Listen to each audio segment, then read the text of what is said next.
Alright, we're back working on this 2012 Dodge Durango. Today we're going to be changing the thermostat in this. Now, the reason that I'm changing it is that the gauge is not going up to where it's supposed to be. You know, it should be going about halfway. It's not even getting like a quarter of a way. And on top of that, checked it with my scan tool, and the temperature is not where it's supposed to be. It's somewhere around 180 or less, and it's supposed to be around 204. So we're going to go ahead and get this replaced.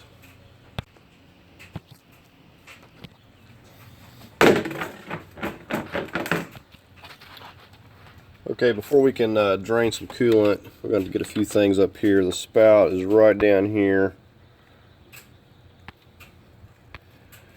We're going to go ahead and remove some things up here.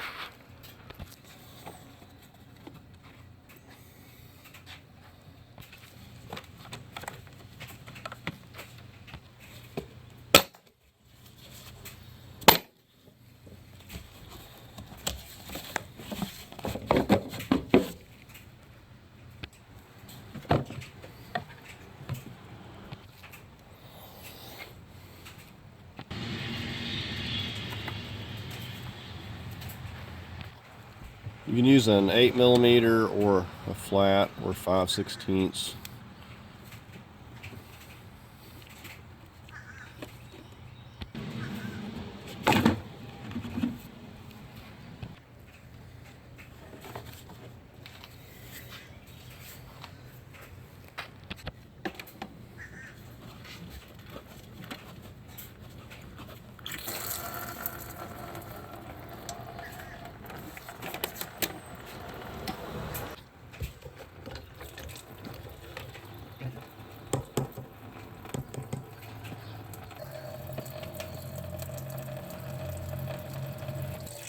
Now this will usually only drain out like a gallon. I'm just going to let it drain down, and then I'll close the valve there.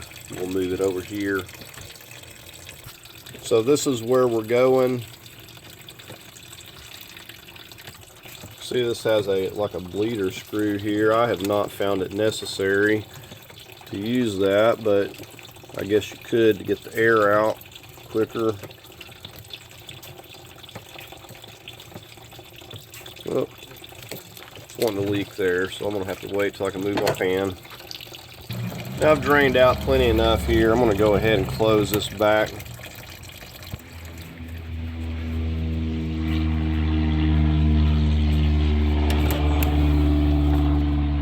Now I'm going to slide this pan up here.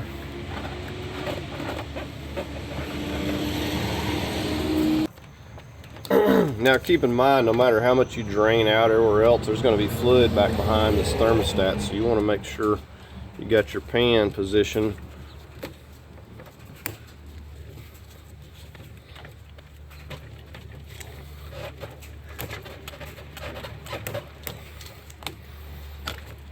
Let's just put that there a minute.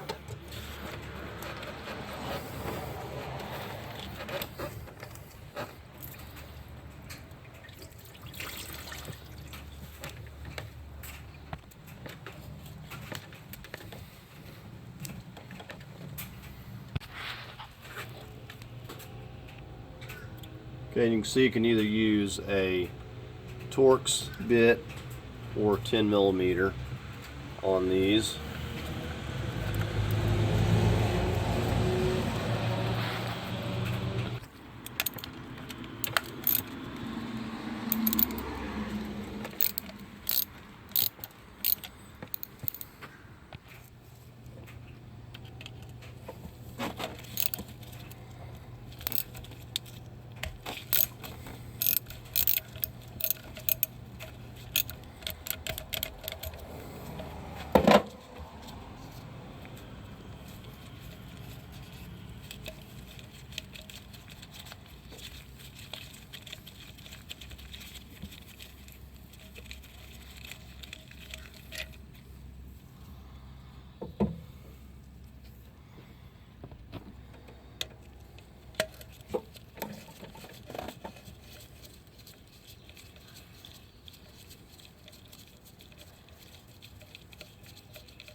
Okay, surprisingly no coolant came out of there.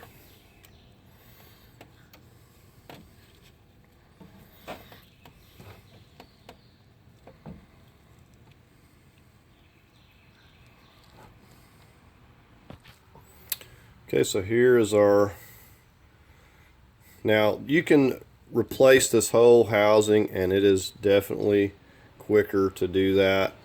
However, this is what they had in stock available, so this is what I got. And it's, you know, a little bit cheaper, not much. It's pretty much the same price. I think they're like 24, 25 bucks. For the whole housing, this is like 15. This comes with the spring and the seal and everything that you need in the thermostat. And then this here is to help you compress this so you can turn it, and you'll see what I'm talking about. But yeah, this is, I mean, I'm honestly surprised that they make just a kit to fix this, because usually they don't even sell that, have that option. You have to replace the whole thing. So anyway, this housing appears to be in good shape, so it's not distorted, not any signs of cracks, so we're just going to go ahead and go with it. So this here, like I said, you could use this. I know on this old one that I can just spin this right off here in my hand. See how I'm spinning it? Just turning it, and then it'll just come right directly off. So just like that, it sets just in that spring. I mean, I don't know that the aftermarket is any better than this spring, but it comes with one. So then we just take that out. Just that simple. You know, of course, you know you want to inspect this for damage. If you have any damage, then I'll get you a whole housing, order it, whatever.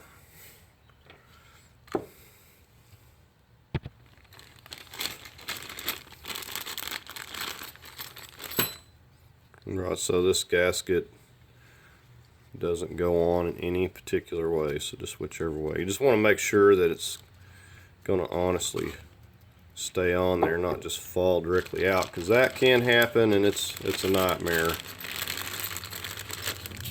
Got our spring, looks pretty much identical. This little piece. Now I will say this one looks cheaper than this, so I'm gonna use the original here. And then of course the replacement.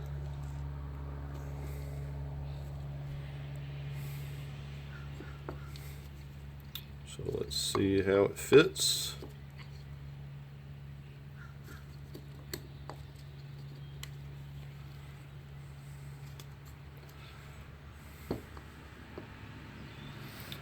I guess it's okay.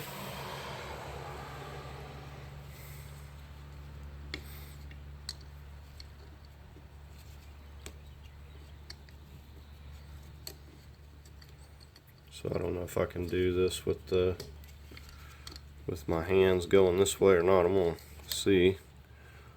I may have to use that piece of cardboard.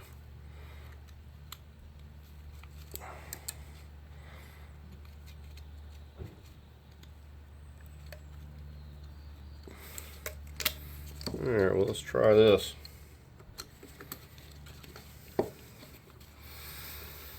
This one actually does have a little bit more springiness to it. Okay, give me a minute. I'm fighting with it. Okay, honestly, it is way easier just to use your thumbs to get this in place. Just pushing it down. I tried to do it with this and it didn't work. And it actually flew halfway across my garage when I tried that. But just using my thumbs, I was able to get it in place. And so it just hooks right there. If you know, like I said, if you get the whole housing, you won't have to deal with this. I'm dealing with this.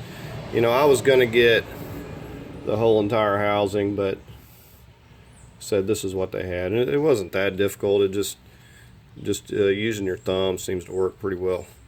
So we got our new seal, the thermostat, new spring, and so we're using the OEM little retainer here, and we're just ready to get this in place. Now we're going to put a little bit of medium Loctite on these. Hopefully, if I can get it to work here.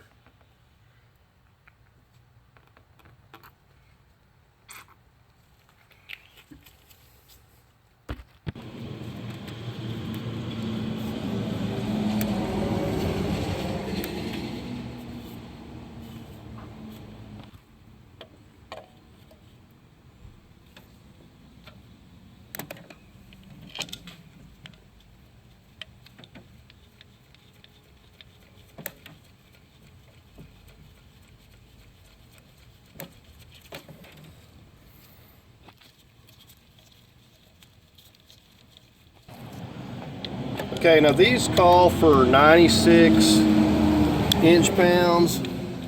However, there's no way in the world I'm torquing them to that. Honestly, I probably, if I was going to torque it, I would only go about 80. This is you see those brass inserts, this plastic housing behind this. And once you strip that, that's it. Then you get to replace all that. So I'm just snugging them down with a little 1/4 inch ratchet. Like I said, it's snugged up. They're little bolts. That's tight enough. Alright, I got my clamp on there.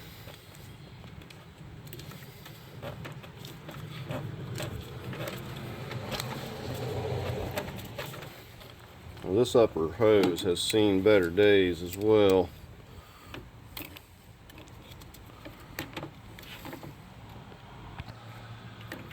Is I'm going to try to put it back in the spot it was in. Alright. Alright, we're just going to get this stuff put back on, and we'll get the coolant top back off. You see how easy this is.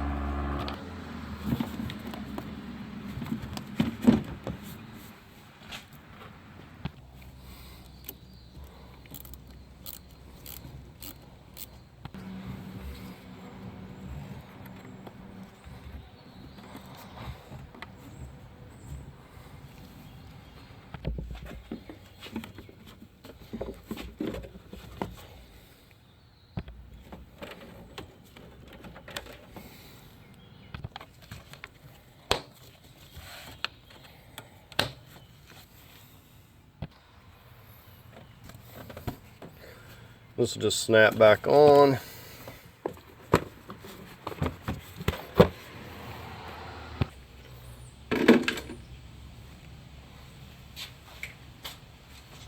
That's a paint filter.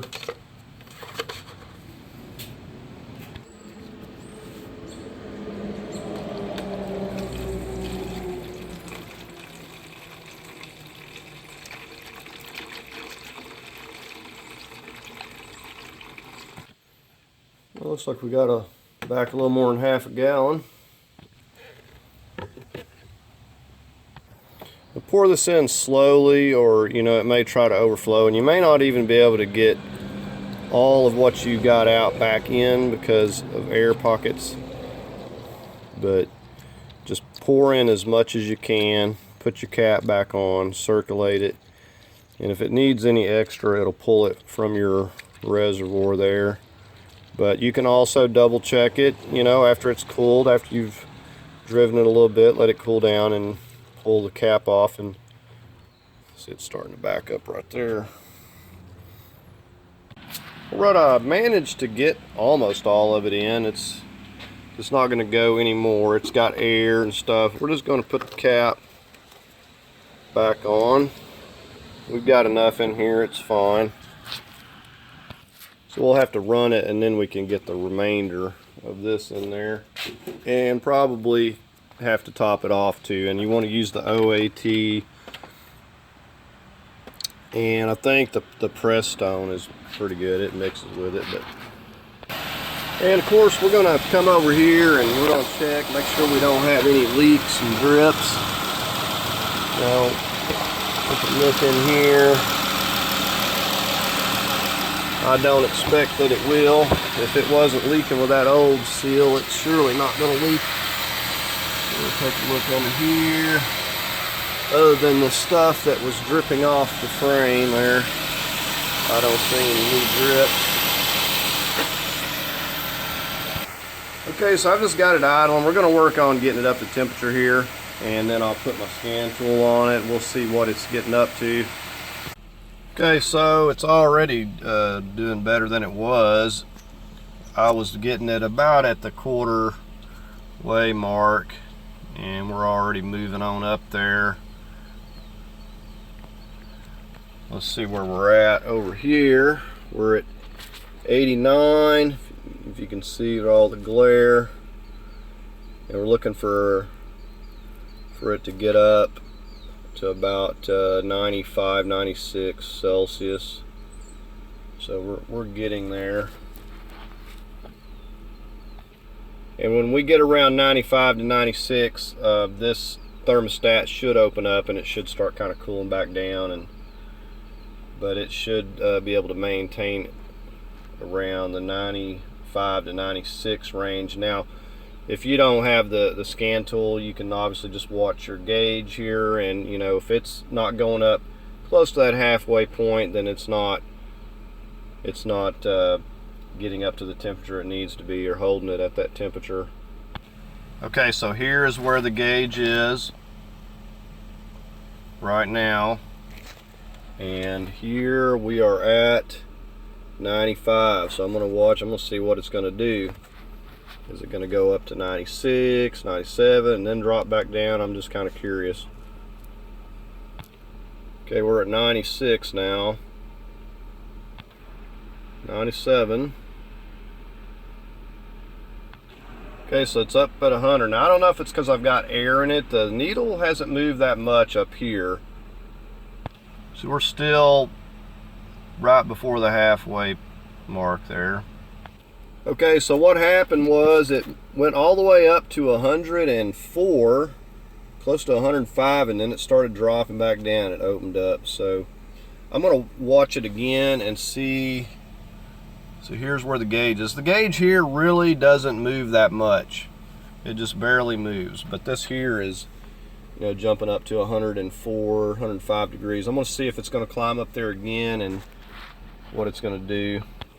Okay, after initially opening up, it's not getting above 98 now. It's pretty much staying around 96, it seems like. So, you know, initially it may climb up. You know, it could be even due to the air. I'm not quite sure because I haven't checked this before, but it seems to be hovering around 96, 97.